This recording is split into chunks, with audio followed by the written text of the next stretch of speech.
you. So many of us are familiar with budgeting. There are lots of different budgeting systems out there, but I'm going to show you something today that's a little bit different, and it's a system that I have started using to deal with any extra cash that comes into my life. So welcome to the Looking After Your Pennies YouTube channel. My name is Charlotte Jessup, and today I want to share with you my new system for dealing with any extra money that seems to come into my life, whether it's a birthday present or it's just surprise cash or if I'm earning a bit more. So I have been self-employed full-time for a year now, and obviously as a self-employed person my income varies. Now I have a minimum amount that I need to cover my bills, but anything over and above that I can put towards my goals, things like my savings, my investments, fund money, all of these sorts of things, anything that I want to achieve with that additional money.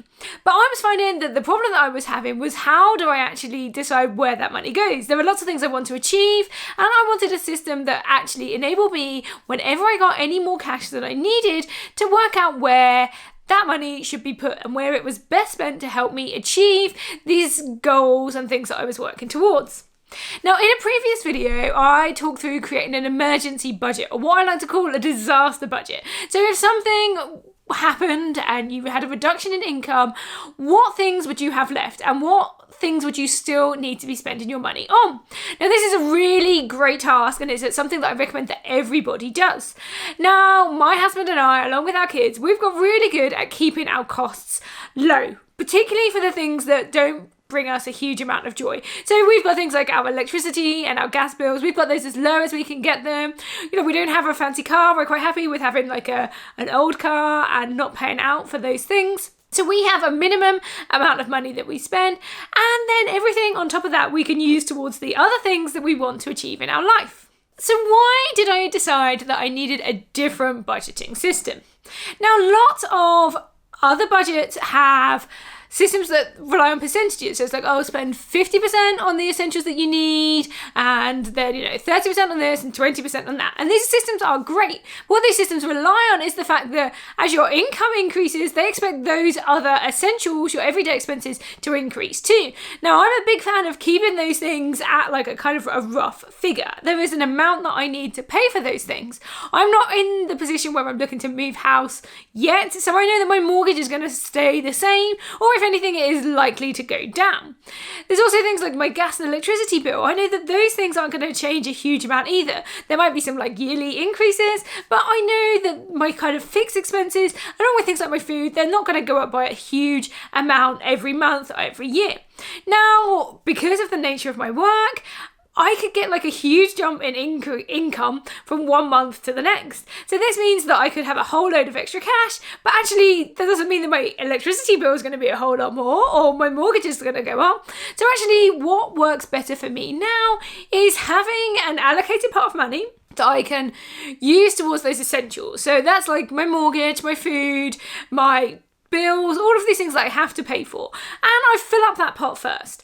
And then I needed a system that enabled me to spread my money out over my goals according to like my objectives, the things that we're working towards as a family, and that can vary based on the amount of income that I get month on month. Another downfall of other budgeting systems is that they work on a kind of a more practical basis. They don't necessarily focus on your goals. I've talked a lot in the past about goal-focused budgeting. So this is making sure that it is really clear in your budget what you are working towards.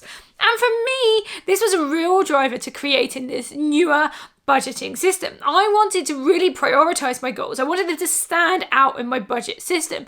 But it can be very counterintuitive to neglect the things that you have to pay. Like I have a family, so I have to prioritize our basic well-being and our basic needs before my personal financial goals. But I wanted them to have a strong place. I wanted to be able to address not just one goal, but multiple goals. So I am designing this system, and I constantly readdress the system with that idea in mind. So how does it work? What do you need to do? So the first thing you need to do is work out that kind of like disaster budget, this absolute minimum that you need to spend to cover those absolute basics. This is probably a figure that you can work out. It's not going to change that much each month. You want to set up some things like sinking funds to cover those annual costs that come up. So in my kind of like my basic budget, this will include things such as all of my housing costs, so like council tax, mortgage, anything that goes towards running my house, so that's like my energy bills, also like my mobile phone contract. All of these things are covered in this budget. As well as that, I also include things like sinking funds for Christmas. I include money for birthdays. It's also things like paying for house insurance and life insurance. All of these costs that might not happen every month, but they at least happen fairly regularly on an annual basis. All of that is kind of like the minimum amount I need each month, and then everything on top of that I can play with. I then look carefully at my goals. So what are the things that I'm working towards? So you need to do this for yourself. Think about, are you trying to save for a particular goal? Are you trying to invest? What do you want to achieve? Maybe you've got kids that are going off to uni soon and you want to put some money aside for them. What about things like fun money? Are there things that you really want to do more of? Maybe when we get to a position where we're out of lockdown and out of this pandemic situation, you want a big holiday. All of these are financial goals and they all going to need consideration in this system. Now, if some of them have some sort of fixed timescale, you need to work out how much you need to be putting aside to some of these goals each month in order to ensure that you get to that place where you've actually achieve that goal in the time frame that is necessary. So it could be that you are saying, I need £80 set aside each month to achieve this particular goal in the right amount of time. So go through each of your goals and work out which ones need to have a fixed amount and which ones can be a bit more kind of like loosely allocated. So it could be like, oh, this could just be like a few percent of the total. Once you've worked out those amounts or those percentages, then you can look at actually putting it into practice. So what tools do I use to help me? So I'm a big fan of Starling. So I use their spaces. So within my main account, I have a series of spaces and I have like goal amounts for each of these. So I have an essentials pot and I fill that one up first. Then if I have fixed amounts of things that I'm saving towards, so let's say you want to save for a holiday and you need to be putting say £200 aside for that, then I'll fill that one up next. Then the rest of it will be based on a percentage of what is left. So I find that these Starling spaces are really helpful for letting me kind of see the system that it fills up. I like to think of it as like a bucket. So like I fill up my essentials bucket first, then I fill up my ones that have fixed amounts next, and then I can work on allocating the percentages to everything else. So alongside my Starling spaces, I like to use a spreadsheet. It's a really super simple spreadsheet and it just lists the things that I'm working towards.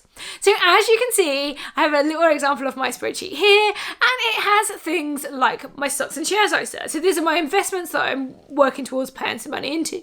I've got things like savings, I've got things like fund money, I've got things like mortgage overpayments, money into my kids' junior ISAs. Now some of these things already have amounts that are in my essentials pot. So those are like minimums that I want to pay into those things. So for example, I have some money that goes into my kids' junior ISAs every month and I've put that in the essentials pot. Anything that's extra will then get allocated into these pots based on a percentage. So I just tweak the percentages in this pot, then use a super simple formula that just multiplies the amount that I have that's extra or excess and by the percentage, and then it calculates how much I should be putting into each of these pots. So it's really, really easy. Now I can tweak these percentages. So let's say I wanted to get really fierce on paying off my mortgage. So I could increase that percentage to say 50% and then reduce the others. I just need to make sure it comes to 100% when I am done. It makes it really easy to work out what I do with any extra cash. Now, the real benefits to this system are that it gives you a real framework. So let's say you get like some money for your birthday, you don't really have anything you want to buy with it, you can type the number into the spreadsheet and it will work out for you how much you need to put into each pot. You can do the same thing, let's say you get a bonus at work, or if you're like me and you're self-employed, you have a really good month and you've got a surplus and excess of cash, you can use the system to work out how much goes in each. You don't have to sit there and think, oh, which one's important? Should I put it towards this or put it towards that? You can use the system that you have set based on the percentages that feel right to you and align with your goals, and use the system to work it out. It also allows you to work towards multiple goals. Now, you might be the sort of person that is working towards, say, paying off your debt, in which case that is your focus. You might not necessarily need a system like this because you know you've got another system. It's all going towards that debt. But when you get to a position where you've got lots of things that you're aiming towards, you might want something that gives you some sort of structure and helps you achieve different things all at the same time.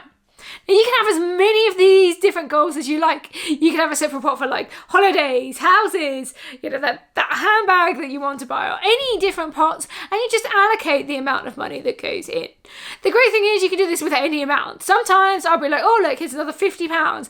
Type in £50 and it will tell me that I need to put in like a few quid to one pot, and that's absolutely fine. But you can do this with all the money. I don't have to think about where I want that money to go now, and it reduces some of the decisions that I have to make around my finances.